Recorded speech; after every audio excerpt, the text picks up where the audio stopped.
Dikasih info mas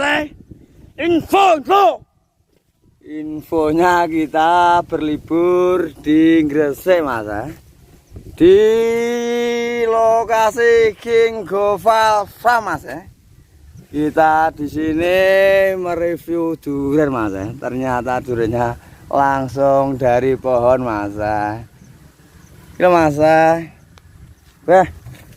dijamin seger mas. Durian langsung petik dari pohon masa. Tidak usah malu-malu masa. Warga undang jaan rene masa.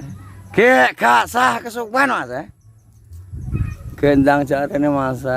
Dijamin suka masa. Montong masih duriannya masa. Kira masih dipangan sak plastiknya ya oleh masih gini mas. Gendang sak. Bisa aja masih.